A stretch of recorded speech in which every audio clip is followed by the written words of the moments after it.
사랑하는 성도 여러분, 우리 하나님 앞에 예배드리는 시간이 되었습니다. 마음을 정돈하시고 이 성전의 충만의 임재. 오늘 설교 제목을 다 같이 한번 크게 읽겠습니다. 시작. 항상 기도하고 낙심하지 말라. 잭 킴빌드의 내 영혼을 위한 닭고기 수프라는 책에 나오는 실화를 소개합니다. 그 책을 보면 고든과 신드 부부에게 어린 딸 타냐가 있었습니다. 한 번은 타냐가 오븐 앞에서 놀다가 펄펄 끓는 물 냄비가 그만 얼굴에 쏟아져서 중화상을 입는 큰 사고가 발생을 하였습니다. 타냐는 급히 응급실에 실려가서 대수술을 받았습니다. 수술실 밖에서 마음을 졸이며 기다리는 이 신디 부부에게 비록 수술을 할지라도 화상으로 입은 딸의 얼굴이 다시 이전과 같이 회복되긴 될 수 없다는 비관적인 그러한 말을 듣고 엄마는 딸을 생각하며 엎드려서 하나님께 간절히 기도를 드립니다. 하나님, 예수님이 직접 수술실에 들어가 주세요. 예수님이 타냐의 얼굴을 친히 만져주세요 라고 상황이 절박하기에 간절한 마음으로 한참 동안 울며 기도하는데 교회 목사님과 교인 두 사람이 찾아왔습니다. 의사의 허락을 받고 세 사람이 수술실에 들어가서 기도를 하고 나왔습니다. 그리고 목사님이 걱정하지 말고 하나님을 의지하고 하나님의 도우심을 기다려 봅시다 라고 말을 합니다. 부부에게 큰 위로가 되었습니다. 그리고 이튿날 부부가 이 중환자실에 들어가서 수술한 딸을 보았습니다. 딸의 얼굴을 본 부부는 깜짝 놀랐습니다. 왜냐하면 화상의 흔적이 말끔히 사라져 버린 것입니다. 부부는 놀라운 기적 앞에 하나님께서 우리의 기도를 들으시고 타냐의 얼굴을 치료해 주셨다고 하나님을 찬양하고 무릎을 꿇고 기도합니다. 그리고 목사님을 만나 간증하면서 기도해 주셔서 감사하다고 하면서 목사님과 함께 오셔서 기도해 주신 두 사람께 감사하고 싶다고 그분들이 누구냐고 묻습니다. 목사님은 그 말을 듣고 의아해하면서 어제 저와 한 집사님이 병원에 갔는데요 라고 합니다. 이 타냐의 엄마는 목사님께 아닙니다. 분명히 목사님과 두 분이 오셨어요. 목사님이 웃으면서 결론을 이렇게 내렸었습니다. 한 분은 예수님이 직접 오신 것이 틀림이 없습니다. 그때 신디가 자신이 기도했던 것이 생각이 나서 맞습니다 목사님, 제가 기도하기를 예수님이 직접 오셔서 우리 타냐의 얼굴을 만져주세요라고 그렇게 기도했습니다 라고 말을 한 것입니다. 여러분, 우리가 항상 기도해야 할 이유가 여기에 있습니다. 우리 주님은 우리의 기도를 들으시고 친히 찾아오시는 하나님이신 줄로 믿습니다. 그래서 우리는 항상 기도로 하나님을 찾아야 합니다. 그리고 힘들고 어려울 때는 더욱더 기도로 하나님을 찾고 하나님의 도우심을 구해야 합니다. 우리 하나님은 우리의 기도에 응답하여서 즉시 달려오셔서 우리를 도우시는 하나님이신 줄로 믿습니다. 오늘 본문의 말씀은 우리 성도들이 일평생 마음에 간직하고 반드시 실천하여야 하는 참으로 중요한 기도와 믿음에 관한 말씀입니다. 저는 이 말씀을 항상 마음에 간직하고 이 말씀을 따라 살려고 부단히 노력하고 있고, 또 이 말씀대로 살려고 항상 힘쓰고 있습니다. 제가 목양을 이렇게 할 수 있는 것은 오늘 본문의 말씀을 마음에 담고 이렇게 살려고 항상 기도하는 일과 기도의 양을 채우는 일을 항상 힘쓰고 노력했기 때문입니다. 왜냐하면 항상 기도하는 삶은 우리 예수님이 친히 우리에게 본을 보여주시며 따라 행하라고 하신 말씀이기 때문입니다. 그러므로 우리 성도님들도 오늘의 본문의 말씀이 신앙생활에 참으로 중요한 줄 알고 일평생 마음에 간직하고 반드시 말씀하신 대로 항상 기도하고 낙심하지 않는 성도들이 되시기를 주의 이름으로 축원합니다. 주님은 1절에서 제자들에게 항상 기도하라고 말씀하셨습니다. 그리고 성경에서 이 기도를 말할 때에 앞에 항상이라는 이 단어와 쉬지 말고라는 수식어가 항상 붙어 있습니다. 여러분은 예수님이 왜 우리에게 항상 기도하라고, 그것도 반드시 해야 하는 명령형으로 말씀하신 이유를 여러분 알고 계십니까? 여기에는 중요한 6가지 영적 의미가 담겨 있습니다. 첫째는 하나님의 명령에는 우리의 생명과 영육의 복과 행복이 담겨 있고 사망과 저주와 불행이 담겨 있기 때문입니다.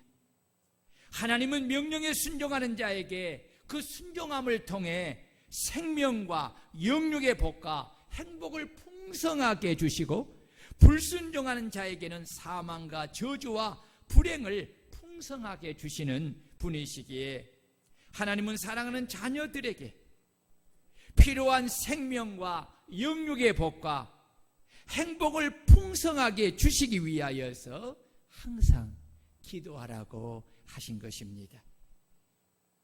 항상 기도하시기를 축원합니다. 여러분, 내 삶에 영육의 복을 받기를 원한다. 내 삶에 생명이 풍성하기를 원하신다.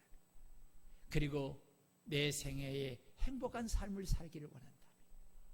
여러분, 항상 기도하시기를 축원합니다. 둘째는 기도는 믿음의 최상의 표현이기 때문입니다. 하나님을 기쁘시게 하는 것은 오직 믿음입니다. 믿음이 없이는 하나님을 기쁘시게 할 수가 없습니다. 하나님을 믿는 것은 하나님이 하신 약속의 말씀을 믿는 것입니다. 하나님이 하신 약속의 말씀을 믿는 것은 그 약속하신 말씀을 믿음으로 붙잡고 이루어지기를 기도하는 것입니다. 만약 내가 하나님을 믿고 그의 말씀을 진리로 믿는다고 말을 하면서도 그 말씀을 붙잡고 이루어지기까지 기도하지 않는다면 실상 나는 그 말씀을 믿지 않는 것입니다. 한마디로 그 마음에 믿음이 없는 것입니다. 기도하는 것은 말씀을 믿는 믿음의 증표입니다. 기도하는 믿음이 하나님과 맺은 생명을 유지하기에 우리 주님은 항상 기도하라고 하신 것입니다. 세 번째, 기도는 영혼의 호흡이기 때문입니다. 호흡은 생명을 유지하는데 가장 중요한 수단이지요. 단 한시라도 호흡이 멈추면 모든 기능이 이상이 오고 결국은 모든 기능이 스톱이 되어 결국은 죽게 되는 것입니다. 이는 영적 생명도 이와 마찬가지입니다. 그래서 우리에게 영적 생명을 주신 우리 하나님이신 예수님은 당신을 믿는 우리에게 항상 기도하라고 명령하신 것입니다.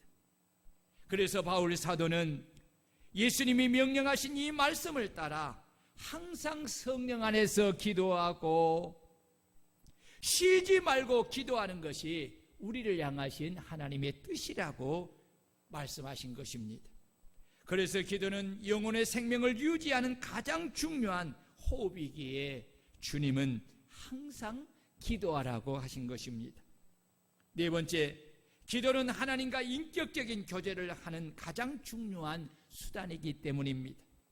그래서 성경에 하나님과 교제하는 관계를 나타내는 단어 중에 가장 많이 사용된 단어가 바로 기도입니다. 믿음의 선진들은 모두가 하나님의 말씀을 붙잡고 항상 기도에 힘쓰는 사람들이었습니다. 그들은 항상 기도를 통해 하나님께 모든 사정을 아뢰었고, 하나님은 그 기도를 들으시고 친히 그들에게 말씀하시고 응답하심으로 인격적인 교제를 통해 친밀한 관계를 이루면서 하나님의 뜻을 이루어 나간 것입니다. 우리 예수님도 항상 기도함으로 하나님 아버지와 인격적인 교제를 끊임없이 나누면서 아버지의 뜻을 이루신 것입니다. 그래서 예수님은 우리가 하나님 아버지와 인격적인 교제를 통해 친밀한 관계를 이루어 주의 뜻을 이루기 위하여 우리에게 항상 기도하라고 명령하신 것입니다. 다섯째, 기도는 전적으로 하나님을 의지하고 의존하는 행위이기 때문입니다. 하나님의 도움이 없이는 한시도 살 수가 없음을 고백하는 것이 바로 기도입니다. 그래서 기도는 하나님 앞에 자신을 낮추는 겸손이기에 하나님이 기도하는 사람을 좋아하시고 기도하는 사람을 사랑하시는 것입니다. 그리고 그들에게 응답의 복을 주시는 것입니다. 주님은 우리가 연약하여 항상 하나님이 베푸시는 그 은혜로 살아야 하는 존재이기에 항상 기도로 하나님의 은혜를 구하고 항상 하나님을 의존하며 살라는 뜻에서 우리에게 항상 기도하라고 명령하신 것입니다. 여섯째, 기도는 하나님이 자녀들에게 주시는 모든 축복을 받는 유일한 통로이기 때문입니다. 하나님은 오직 기도라는 통로를 통해서 우리에게 영육간의 모든 것을 주십니다. 믿습니까? 하나님은 당신의 자녀들을 사랑하시기에 영육간의 모든 복의 복을 더하여 주시기를 원하시기에 항상 기도하라고 하신 것입니다. 왜냐하면 기도 외에는 다른 것으로 우리에게 복을 주실 통로가 없기 때문입니다.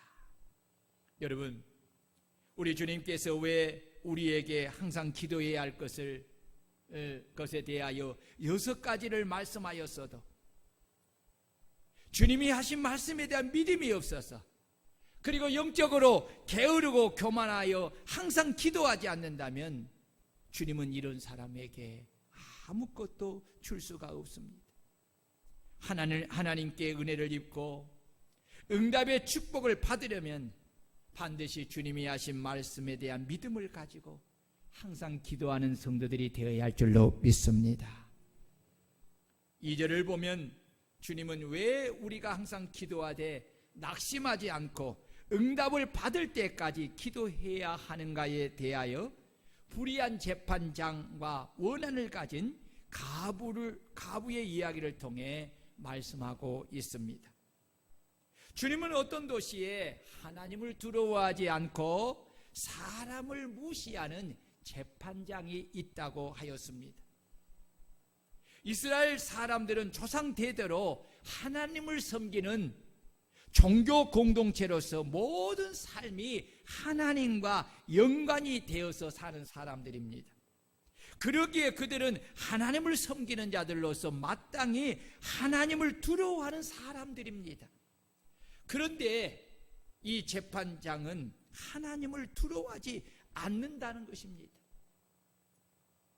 이것은 그 재판장이 얼마나 부패한 무인인가를 말해주고 있는 것입니다. 사람이 하나님을 두려워하지 않는다는 것은 하나님을 경외하거나 존중하지 않는다는 것을 말하는 것이고, 장차 다가올 하나님의 심판을 대수롭게 여기지 않고 있다는 것을 의미하는 것입니다. 한마디로 이 불의한 재판장은 하나님을 무시하고 악하고 교만한 자입니다. 그러기에 사람을 무시하는 것은 당연한 것입니다. 3절을 보면 그 도시에 한 과부가 있어 자주 그에게 가서 내 원수에 대한 나의 원한을 풀어주소서라고 청하였다고 하였습니다. 이 과부는 참으로 불행한 사람이라고 생각하지 않을 수가 없습니다. 왜냐하면 억울한 일로 인하여서 원수에 대한 원한이 사무친 마음을 가지고 있는데 그 원한을 주어야 할 재판장이 아나무인이기 때문입니다. 정말 원수에 대한 사무친 원한을 가지고 있는 과부에게는 절망적인 환경이 아닐 수가 없습니다. 그렇다면 원수는 누구를 가리키는 것입니까? 사전을 찾아보면 원수는 자기나 집안에 해를 입혀 원한이 맺히게 된 사람을 가리킨다고 정의합니다. 또한 언한은 억울하고 원통한 일을 당하여 원망과 한이 응어리진 마음을 가리킵니다. 그리고 한스럽다라는 말은 어떤 일로 인하여 마음에 한이 맺혀 있다는 뜻입니다. 바로 예수님이 소개한 이 과부는 원수로 인하여 원한이 마음에 맺혀 한이 되어버린 사람입니다. 그러기에 원한을 풀지 않고서는 잠을 잘 수가 없고 음식을 먹을 수가 없고 삶을 살아갈 수가 없습니다. 이러하기에 과부의 마음은 오직 이 원한을 속히 풀어야 하겠다는 일념밖에 없습니다.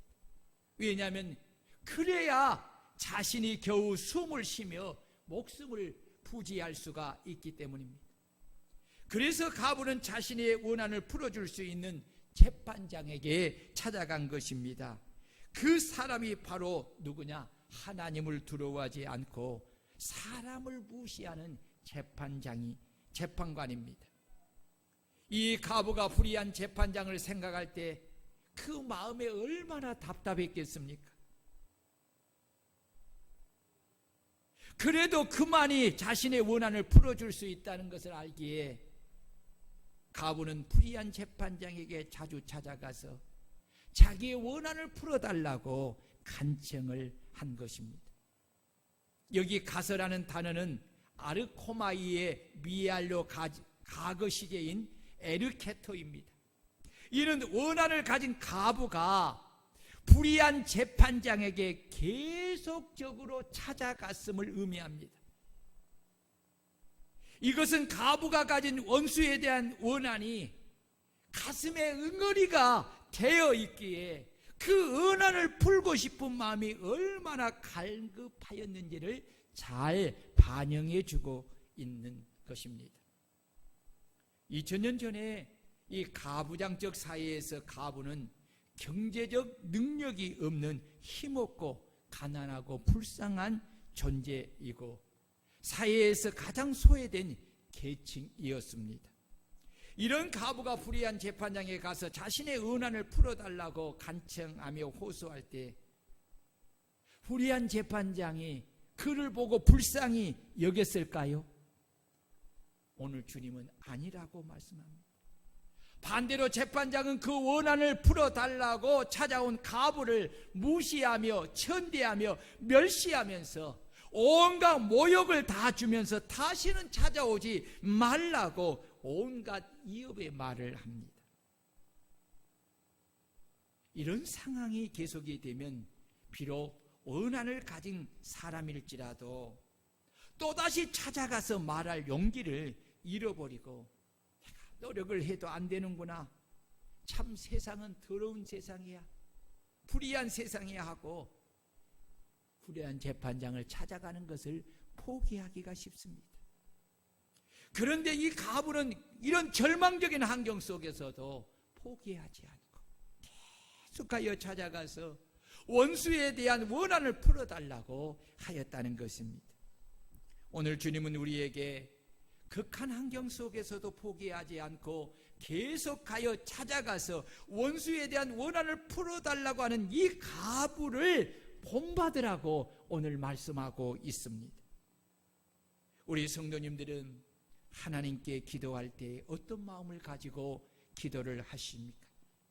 원한을 가진 가부처럼 내가 하나님께 기도한 것에 대하여 응답을 받고자 하는 간절한 마음이 한이 된 그러한 상태를 가지고 기도해 본 적이 있습니까?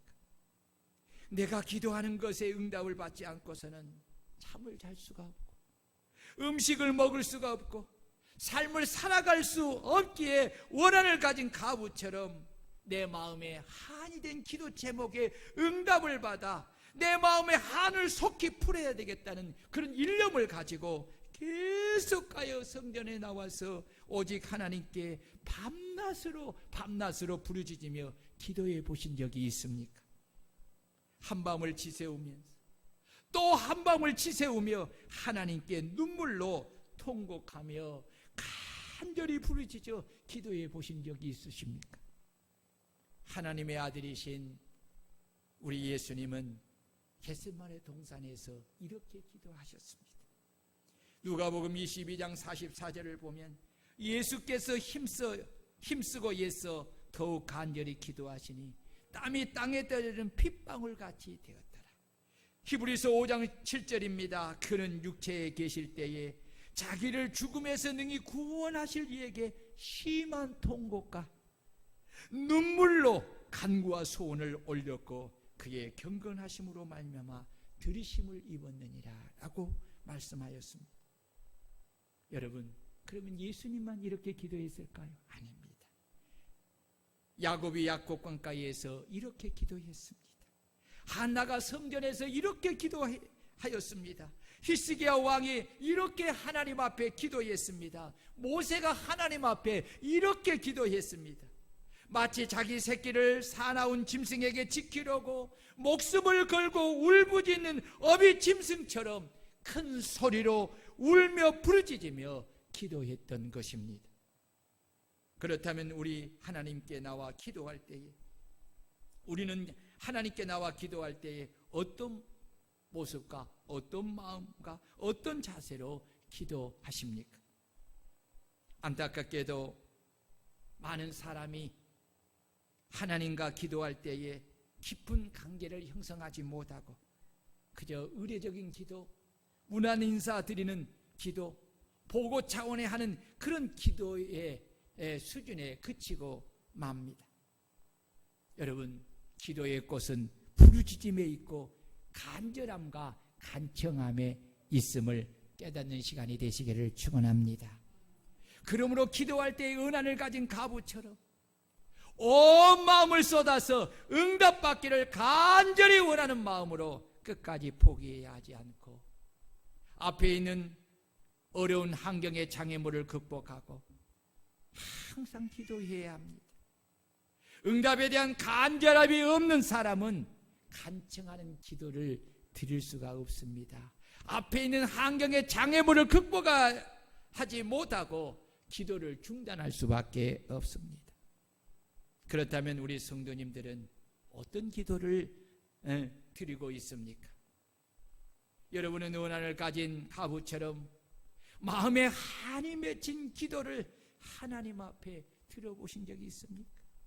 십자가를 앞에 두고 겟세마네 동산에서 심한 통곡과 눈물로 간과 소원을 올리고 힘쓰고 해서 더욱 간절히 기도함으로 땀이 땅에 떨어지는 핏방울같이 기도하셨던 주님처럼, 그리고 양복강가에 밤을 지새우며 기도한 야곱처럼, 또한 한나와 히스기야 왕처럼 하나님께 응답을 받기 위하여서 하나님을 붙잡고 눈물을 쏟으며 통곡하며 큰 소리로 애절하게 부르짖어 여러분 기도해 보신 적이 있습니다.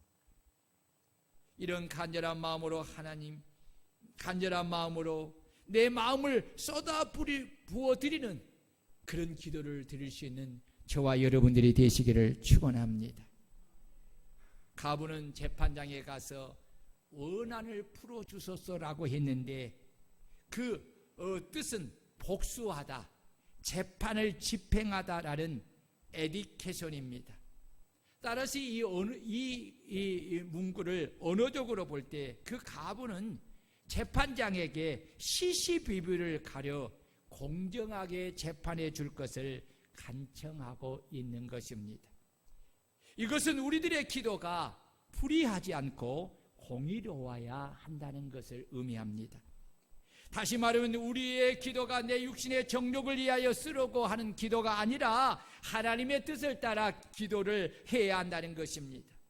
이것이 하나님 앞에서 공의로운 기도인 것입니다. 하나님은 그의 뜻대로 구하는 기도를 기뻐하시고 응답해 주시는 하나님이신 줄로 믿습니다.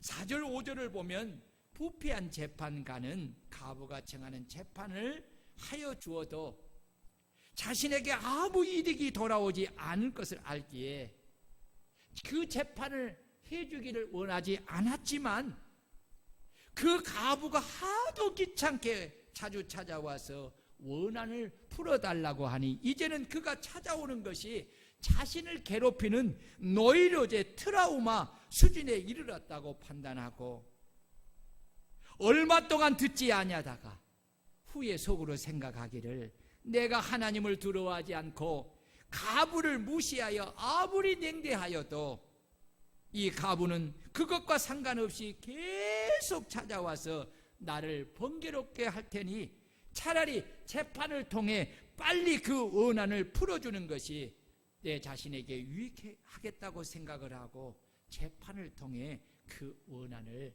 풀어주었다는 것입니다.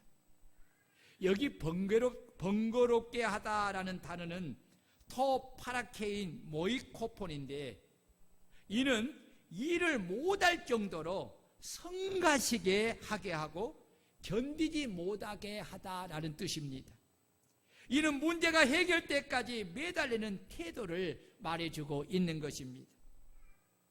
우리 그리스도인들은 아무리 환경이 어렵고 힘이 들고 마음의 원한으로 인하여 괴롭다 해도 그리고 기도에 응답이 없으므로 기도를 포기하게 만드는 장벽이 있어도 우리는 그것으로 인하여 낙심하지 말고 항상 기도해야 하며 응답을 받을 때까지 끈기를 가지고 기도하는 성도들이 되어야 합니다.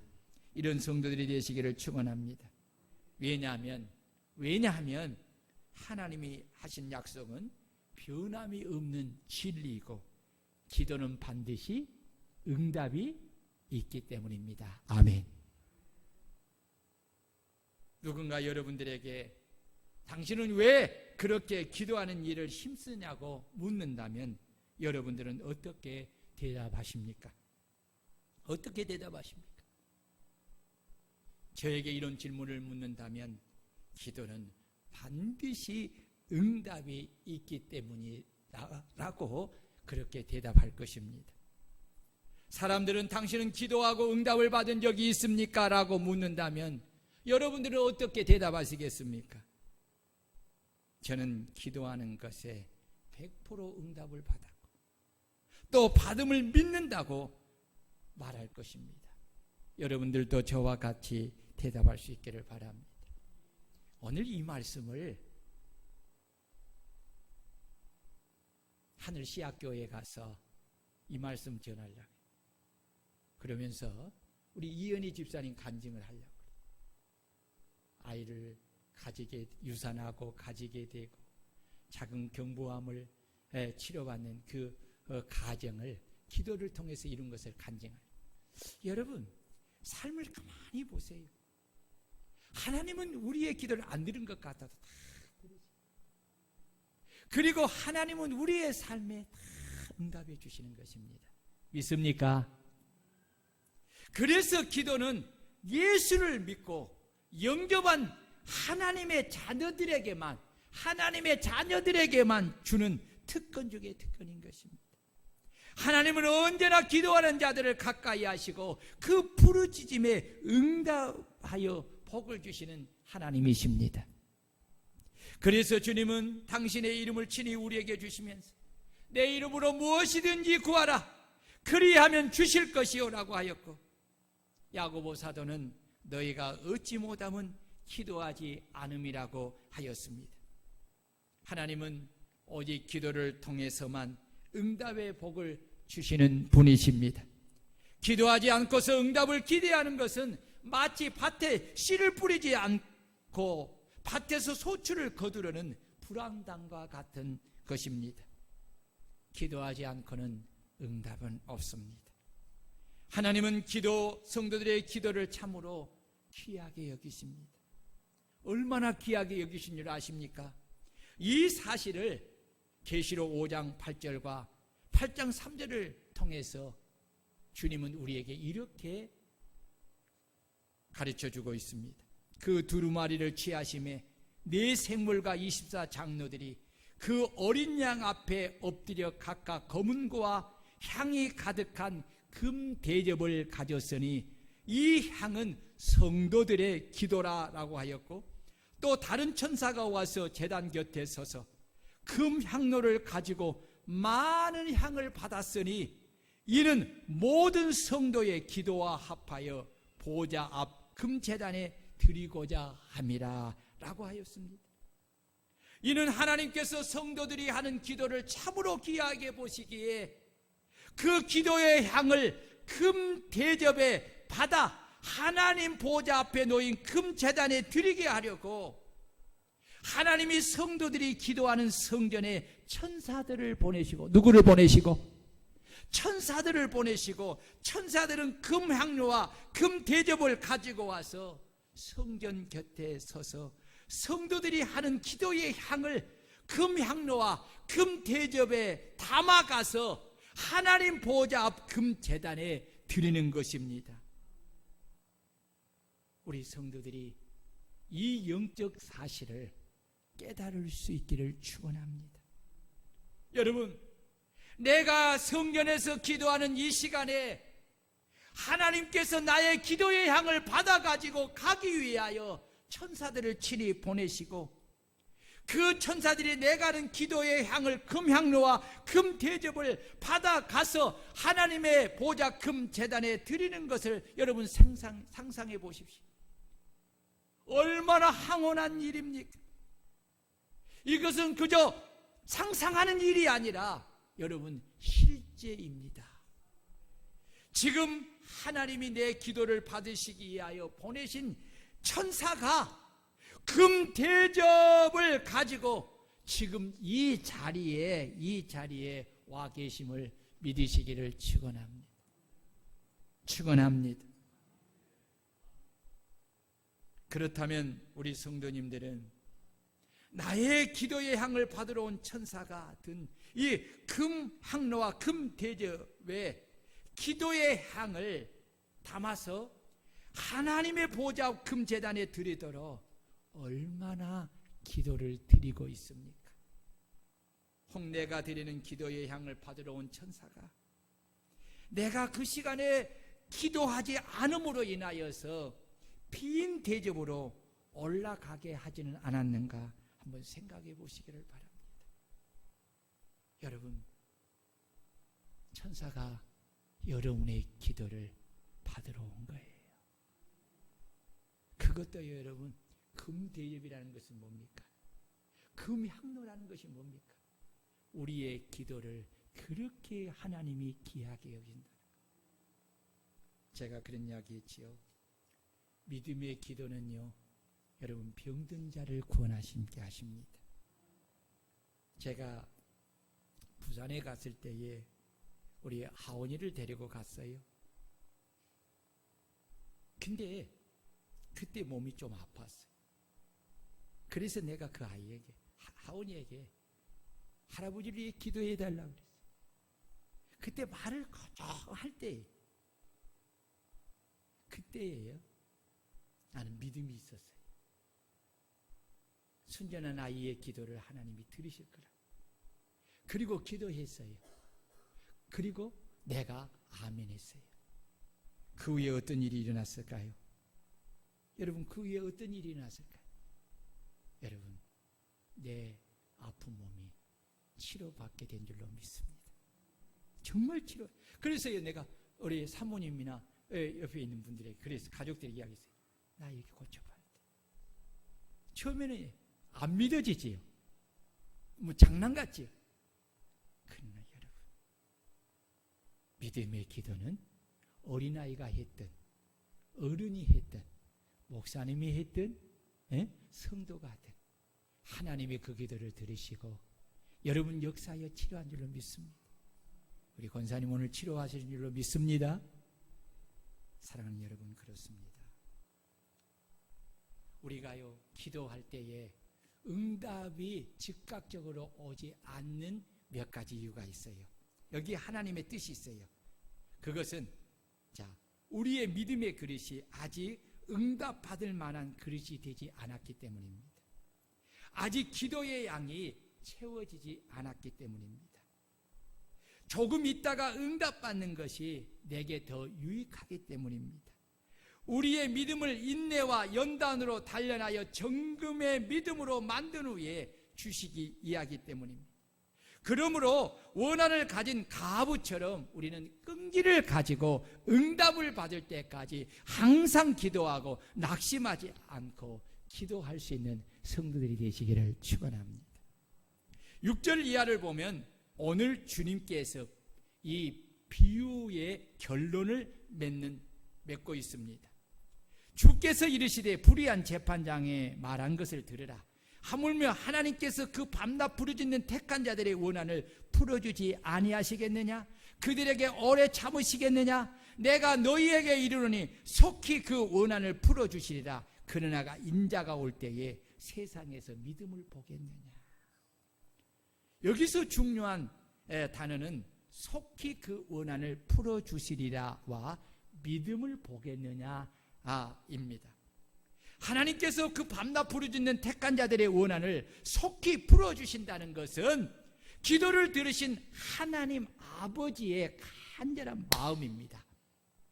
하나님 아버지의 마음은 당신이 택하신 자녀들이 기도를 통해 응답받기를 간절히 원하는 것보다 더 응답해 주시기를 더 간절히 원하시는 것입니다. 아멘.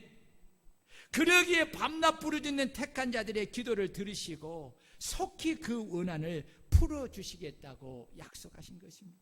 여러분, 우리는 이 사실을 믿어야 합니다. 그래야 기도하고 응답을 받을 때까지 낙심하지 않고 응답을 받을 때까지 계속 기도를 할 수가 있습니다. 주님은 오늘 우리에게 입장을 바꾸어 놓고 생각해 보라고 말씀하고 있습니다. 불의한 재판관도 자신에게 자주 찾아와서 청하는 가부의 원한을 풀어준다면 공의로우신 하나님이, 은혜로우신 하나님이, 긍휼이 풍성하신 하나님이, 우리를 사랑하시는 하나님께서 어찌 사랑하는 자녀들이 밤낮으로 찾아와서 마음의 원한처럼 새겨진 그 마음의 소원을 아랠 때에 그 소원을 속히 들어주지 않겠느냐, 그 원한을 속히 풀어주지 아니하시겠느냐라고 반문하면서 결코 오래 참지 않고 속히 풀어주시겠다고 약속을 하신 것입니다. 여러분, 이 약속을 믿으십니까? 이 약속을 믿으십니까? 여러분, 믿으시기를 바랍니다. 그래야 낙심하지 않고 기도할 수 있습니다. 우리는 밤낮 부르짖는 택한 자들의 원한을 속히 풀어주신다고 약속하신 주님의 약속을 생명처럼 믿고 여러분 생명처럼 여기고 믿어야 합니다. 이에 대하여 모세는 하나님은 사람이 아니시니 거짓말하지 않으시고 인생이 아니시니 후회가 없으시다. 어찌 그 말씀하신 바를 행하지 아니하시며 하신 말씀을 실행하지 아니하라라고 했습니다. 우리 주님은 내 이름으로 무엇이든지 내게 구하면 내가 행하리라. 내 이름으로 아버지께 무엇을든지 구하면 다 받게 함이라 라고 하였습니다. 그래서 바울 사도는 자기 아들을 아끼지 아니하시고 우리 모든 사람을 위하여 내어주신 이가 어찌 그 아들과 함께 모든 것을 우리에게 주시지 않겠느냐라고 반문한 것입니다. 여러분, 이보다 더 확실한 언약과 보증이 어디 있겠습니까? 여러분은 이 확실한 언약과 보증을 여러분 믿습니까? 우리가 기도하면서 하나님이 하신 이 약속과 기도 응답에 대한 확신을 가지지 못하면 여러분 낙심할 수밖에 없고 하던 기도를 중단할 수밖에 없습니다. 왜요? 하나님이 하신 약속을 의심했기 때문입니다. 여러분, 의심은 성령이 주시는 것이 아닙니다. 악한 마귀가 주시는 것입니다. 왜 주십니까? 나로 하여금 항상 기도하지 못하게 하기 위함입니다. 여러분, 그러므로 우리는 낙심하여 항상 기도하지 못하도록 육신의 생각을 넣어주는 이 악한 마음을 마음과 생각에서 쫓아내시기를 바랍니다. 그리고 성령이 우리 생각 속에 밤낮 부르짖는 택한 자들의 원한을 속히 풀어주신다는 이 약속의 말씀을 믿음으로 붙잡고 여러분 항상 기도하는 성도들이 되시기를 축원합니다. 그런데 문제는 우리들의 믿음입니다. 주님이 오시는 재림의 때에 주님이 하신 이 약속의 말씀을 믿음으로 붙잡고 자신이 가진 원한을 풀고자 불의한 재판장에게 끊임없이 찾아가서 원한을 풀어달라고 했던 가부처럼 하나님께 나와서 응답을 받을 때까지 밤낮으로 기도하는 사람이 있겠느냐라는 것이 오늘 주님이 우리에게 하신 말씀입니다. 여기서 믿음을 보겠느냐라는 말은 지속적으로 하나님께 간구하는 실천적인 믿음을 보겠느냐라는 뜻입니다. 여러분, 지금 우리의 시대는 노아의 시대와 같다고 했습니다. 사람들이 하나님을 싫어합니다. 하나님의 말씀을 마음에 두기를 싫어합니다. 사단이 넣어주는 육신의 생각을 가지고 그렇게 교만하여 하나님 없이 육신의 정욕을 쫓아서 인생을 살아갑니다. 이런 시대에 주를 믿는 성도들 역시 세상과 동화되어서 마음에 하나님을 자신의 주인으로 두기를 싫어하고 하나님의 말씀을 자신의 주인으로 두기를 싫어하기에 마음에 하나님의 말씀이 없습니다. 그러기에 말씀에 대한 믿음이 없습니다. 말씀에 대한 믿음이 없기에 하나님께서 아무리 약속을 하여 주어도 그 말씀을 마음에 받아들이지 않기에 그 말씀을 붙잡고 하나님의 전에 와서 밤낮으로 부르짖어 기도하지 않는 것입니다. 응답을 받을 때까지 의심하거나 낙심하지 않고 끝까지 기도하는 사람이 참으로 적습니다. 정말 주님께서 예언하신 말씀대로 주님이 재림하실 때에 주님이 약속하신 말씀을 믿음으로 붙잡고 항상 기도하는 믿음의 사람이 참으로 적습니다. 믿는 자를 보겠느냐? 적다는 거죠. 이것이 이미 한국 교회의 실상입니다. 이제 우리가 가진 믿음을 항상 기도함을 통해 주님께 나타내 보여야 합니다. 주님은 제자들에게 너희는 장차 올 이 모든 일을 능히 피하고 인자 앞에 서도록 항상 기도하며 깨어 있으라고 하였습니다. 우리가 주님이 하신 말씀에 대한 믿음을 가지고 항상 기도하며 깨어 있지 않고서는 재림하시는 주님을 맞이할 수 없습니다. 그래서 우리는 항상 기도하며 영적으로 깨어 있어야 합니다. 아멘. 결론을 맺습니다. 항상 기도하는 것은 내가 하나님이 하신 약속의 말씀을 믿는 믿음의 증거입니다. 아무리 하나님께서 하신 약속의 말씀을 믿는다고 내가 말은 하지만은 그 말씀을 믿음으로 붙잡고 응답이 올 때까지 항상 기도하지 않는다면 내가 가진 믿음은 죽은 믿음입니다. 그래서 말씀은 믿음을 낳고 믿음은 기도를 낳는 것입니다. 기도에는 반드시 응답이 있습니다. 그러므로 기도에 응답이 없다는 이유로 낙심하여 기도를 중단하는 일은 없어야 합니다. 그것은 믿음의 길이 아닙니다. 우리는 주님께서 밤낮 부르짖는 택한 자들의 원한을 속히 풀어주신다는 이 말씀을 믿음으로 굳게 붙잡고 응답이 올 때까지 항상 밤낮으로 기도의 땜에 기도의 양을 채우는 우리 성도들이 되시기를 축원합니다. 그리고 예수님을 본받아 우리도 기도의 삶의 최우선으로 두고 항상 기도하기를 힘쓰며 땀이 땅에 떨어지는 핏방울이 된 것처럼 간절히 기도하는 성도들이 될 수 있기를 축원합니다. 그리고 바울 사도가 권면한 것처럼 모든 기도와 간구를 하되 성령 안에서 기도하고 이를 위하여 깨어 구하기를 항상 힘쓰며 여러 성도를 위하여 구하고 특히 복음을 전하는 주의 종들을 위하여 기도하는 성도가 되어서 재림하시는 주님을 기쁘게 맞이하는 지혜로운 성도들이 되시기를, 신부들이 되시기를 주의 이름으로 축원합니다. 우리 다 같이 말씀을 보잡고